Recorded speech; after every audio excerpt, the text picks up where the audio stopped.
because that is what Himmel did. He kept promises. The Demon King nodded. One final question. He said. Are you afraid? Himmel said. Terrified. The honest answer, the one he had given Love Princess under the stars. The Demon King said. Good. Yeah. Wetera. The brave ones always are. And the time for talking was over. But before the first blow, the Demon King raised his hand one more time, and the arena revealed its last secret. The obsidian walls became transparent, and beyond them the castle's hidden city was visible again. 300,000 demons going about their lives, unaware that above them the fate of their exist. Answer was about to be decided. Whatever happens, The Demon King said. they did not choose this. I chose it for them. If you win, the castle will fall, the city will surface, and they will need someone to tell them why. He looked at Black Princess. You witness. Remember that part too. Black Princess felt the weight of that. Settle on her shoulders like a crown she had never asked for. The Demon King was not asking her to fight. He was asking her to see, to hold in her memory the fullness of what was about to happen. Not just the heroism, but the cost. Not just the victory, but the grief. The 300,000 lives that would Wake up tomorrow and a world that no longer had the framework their entire existence had been built on. She nodded. Because what else do you say when the Demon Cree of all people trusts you with the truth? I will remember. She said. Everything! He's it. Even the parts that are hard. She said. Especially those. The voice went opaque again. The arena sealed itself, and the room contracted around the combatants like a fist closing. 5 against 1, except the 1 was something that had shattered armies and outlived empires, and the 5 were mortal in every way that mattered except the elf, who was mortal in the way that matterly. She would remember this forever. Which was its own kind of dying. Love Princess backed into the corner of her barrier and pressed her palms together, not praying. She did not know who to pray to, just holding her own hands because she needed something to hold. Act 5, the silence before nobody moved. The arena hummed with potential energy like a bow drawn back past its limit.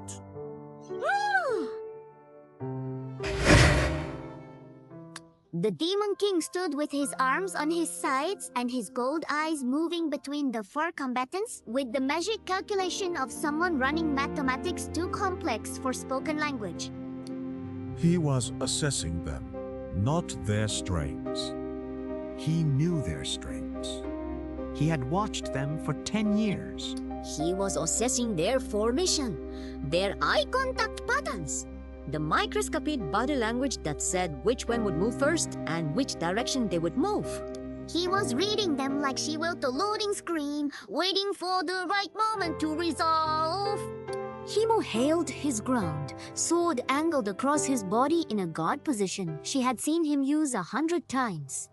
But his feet were wrong, not planted for defense, spaced for a forward launch. The guard was a lie, a beautiful one designed to invite an attack into a space where him would no longer be standing by the time the blue arrived. 10 years of swordsmanship. Distilled into a posture that said, Come here. Ryo Mini. 아이모야리가. The Demon King sa, of course me did. Deceptive stance. He said. You learned that from Laufen. Himmel's eye twitched. You have done your research. The Demon King said. I do not need to research. I watched you practice it 4 years ago. Fryan floated 3 feet off the ground behind Himmel's left shoulder, her standard combat position, artillery support with a clear line of fire. But her spousal dreams were different from any rat princess had seen before. Not the clean golden rings of her battle magic. These were old, dense, layered so thick the air around them whirled like hickeys. She had been preparing something for 30 years, she had said, and looking at those Zijus like Princess believed it. They pulsed with a depth of power that made the arena feel shallow, as if Friarn's magic came from a well, so deep it reached through the floor of reality into whatever lay beneath. Aizen gripped his axe two-handed, feet planted, center of gravity dropped so low his knees were bent at angles that would give anyone else cramps. But Aizen's build was essentially architectural. He was not standing on the ground. He was part of it, a geological feature with an axe and an attitude. His role was clear. Anchor. Pull! The thing that did not move when everything else did. The Demon King looked at him and said, I have broken Dwarven shield walls before. Aizen Not this one. Jiwes. Actually, so techi. The Demon King nodded. Haita planted his staff, and the divine dawn overhead peekened into something with visible texture, golden light braided with silver threads that pulsed in time with his breathing. He was the least visibly dramatic of the four, but like Princess had been watching him for days now and she understood. Haita was the glue, the reason they could fight with reckless courage because in there stood a man who would heal what was broken and shield what was exposed and pray for what was beyond his reach. His fate was not decorative. It was structural, the foundation the entire party stood on. Without him, they were two individuals. With him, they were an army. 30 seconds passed in silence. 30 seconds while 5 beings stood in the room underground and the fate of the world balanced on the exact moment when one of them decided that 30 seconds was low. Inchi ides. La Princess counted heartbeats. His were too fast. The Demon Kings were invisible. Himmel's were steady, a metronome of wind. Then Hima exhaled and said 3 words that changed everything.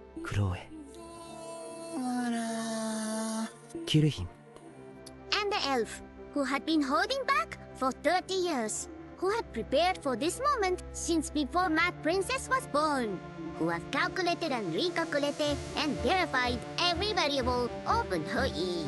Yes, white, and the world turned white. What Freyn unleashed was not a spell in any conventional sense. It was 30 years of study, compressed into a single gesture, her hand extended, palm open, fingers spread, and from that palm came everything, a beam of magical force so concentrated the air itself. Hey! Irageza Waiponat! The arena floor split along its path. The figures it passed disintegrated ita pado. The obsidian walls cracked, and the whole castle shuddered as if a giant had punched it.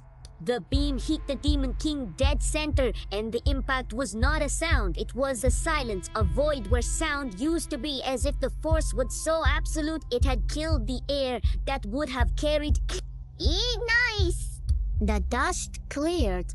The Demon King stood exactly where he had been standing, one hand raised, palm facing Froirin, a barrier of pure darkness absorbing her beam like a sponge absorbing water.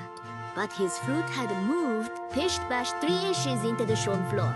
3 inches from a being that had not been moved by anything in centuries. Froirin's spell had forced the most powerful demon alive to brace.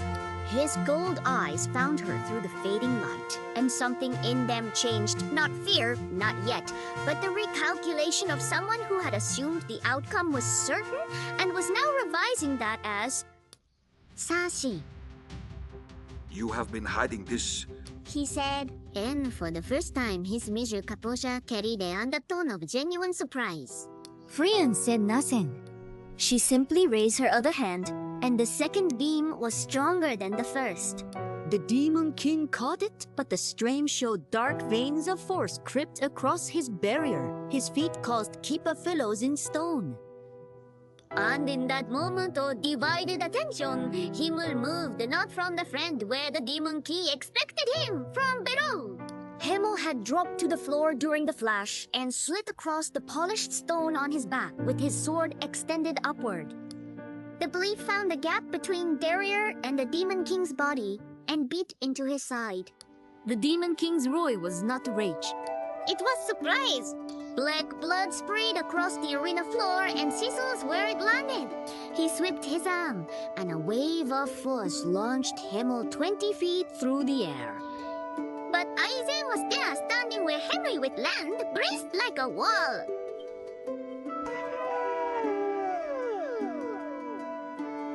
Haemon had Aizen's raised axe handle and bounced off it like a genius off a boy, converting the throw into a control spin that brought him back to his feet, facing the enemy. Did you plan that? Lab Princess whispered from behind the barrier. Nobody answered Picasa wa orinori. Haito's light swooshed to heal a cut on Remy's shoulder that had opened during the slide. First blood to the heroes, but the Demon King's wind sealed in seconds, black blood reversing direction and flowing back into the cut like a film played backward. He looked at the healed wound and then at Himmel's blade. That sword has properties I did not account for. She said, and then he attacked. Not the testing popping strikes of the practice exchange. The you thing. One moment, he was at this room. The next, he was everywhere. Darkness erupted across the arena in blades of shadow that cut through pillars and floor and there. Aizen blocks 3 with his knocks. The impacts drew him backward, his beats leaving charges in the stone. He held, but his arms trembled with the effort. Hydosperia absorbed 2 shadow blades and cracked golden fractures, spreading across the dome like ice under pressure. He slammed his staff down and poured more power into the structure, his face tight with concentration, his lips moving in constant prayer that was not decorative but functional, each word reinforcing keyed. Hibari appay miserable imasu. The third shadow blade shattered the dome entirely. Haitas target for 1 heartbeat. The party was exposed and the Demon King seized it. A lance of darkness shot towards Freyrin. Freyrin deflected it with a flick of her fingers, but the deflisco cost her a sigil ring. One of Fortutier Bruparashi's Krompo Golden Dust. The Demon King fought like something that have been practicing for 1200 years against every combat Sai Himune species had ever invented. He adapted in real time. When Himu finally crest, the Demon King was already moving to counter the actual attack from the right. When Aizen charged, he dissolved into shadow and reformed behind the dwarf. When Freyrin launched worries of precision spells, he raised barriers that were specifically calibrated to her magic as if he had studied her particular frequency. Anki had. He had watched her for centuries. He knew her magic like a musician knows a rival's composition every note predicted before it was played. But the party had something the Demon King's 1200 years of observation could not fully account for. Incarnation born from trust. Himu shouted a word that meant nothing in any language, a code the party had invented in year 3 of their journey, and instantly all 4 of them moved in a pattern the Demon King had never seen be. Koze had never existed before. Aizen threw his axe, not at the Demon King but at the ceiling. The axe hit a crystal formation and sent a shower of razor shards raining down.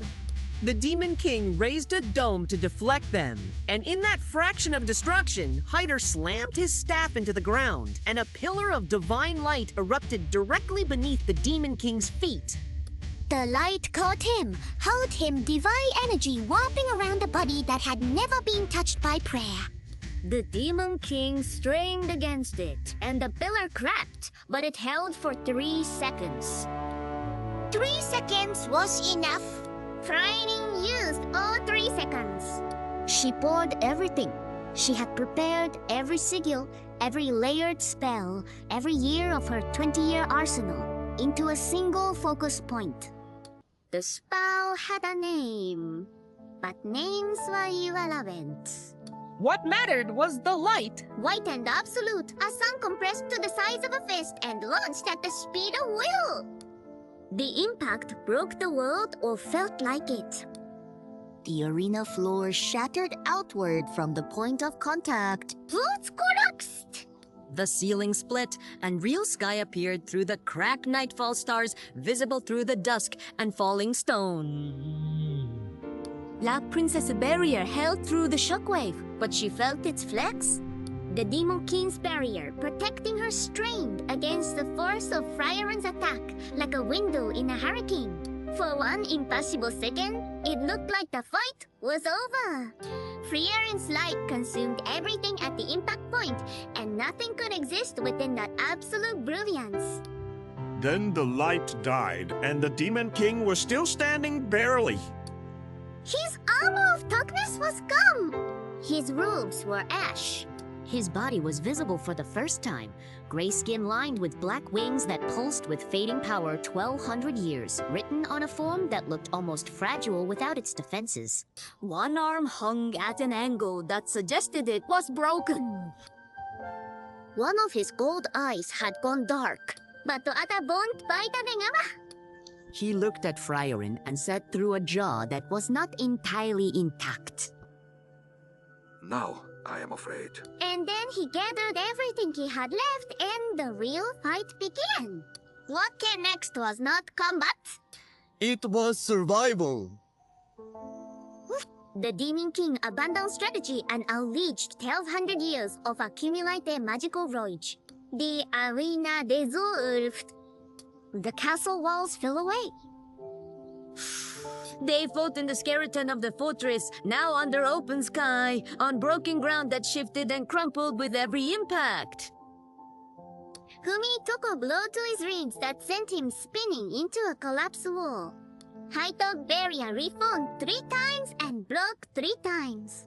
Aizen was bleeding from a gash across his band that Haito was trying to heal while maintaining defenses. Fleering alone remained untouched, but her face showed the coast pale and drawn and burning through mana reserves at a rate that could not be sustained.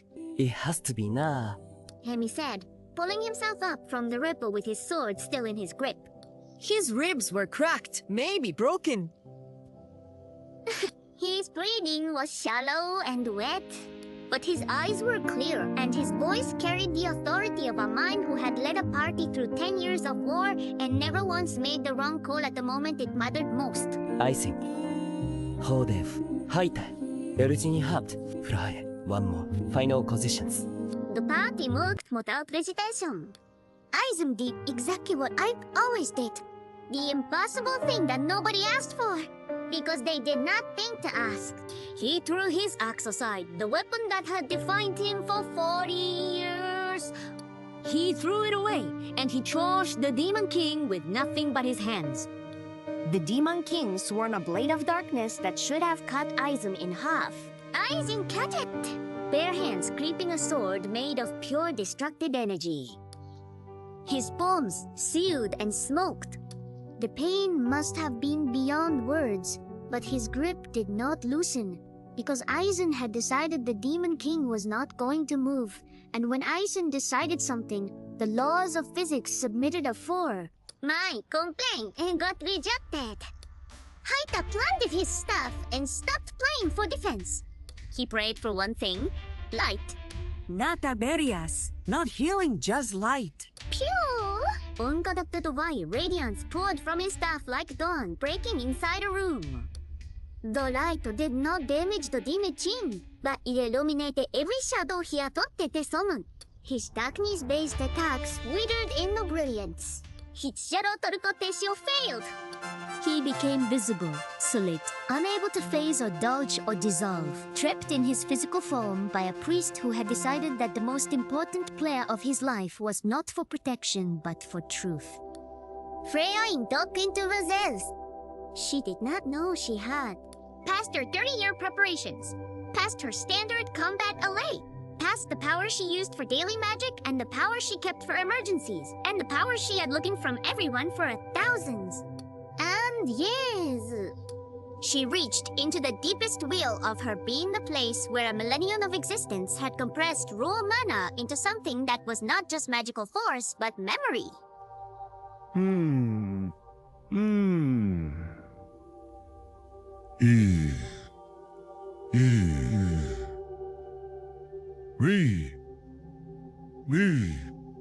Every spell she had ever cast, every sunset she had ever watched, every flower she had ever been given, she pulled it all up and held it in her hands. And it was warm and bright and completely terrified. Angie! Himowa not paused. His body could not do fast anymore. His ribs screamed and his knee buckled on the second step, and he caught himself and kept going. He ran away. Someone runs when everything in their body is telling them to stop and everything in their heart is saying, One more. Just one more step. The Demon King saw him coming, tried to raise a defense, but Aizen hurled his arms, and Hyder's light burned away his shadows, and Freyan's gathered power left the air itself around his body. 3 people creating a window of opportunity with everything they had, and Himmel. Broken ribs and all, heart pounding and knees failing, and smile still somehow present jumped. The sword entered the Demon King's chest with a sound like a sigh. Not a clang, not a clash, a sigh. As if the blade and the body had both been waiting for this moment and were relieved it had finally right. The Demon King looked down at the blade in his chest and then up at Hummel, who hung from the sword's grip with his feet off the ground, and his face itches from the Demon King's remaining golden eye.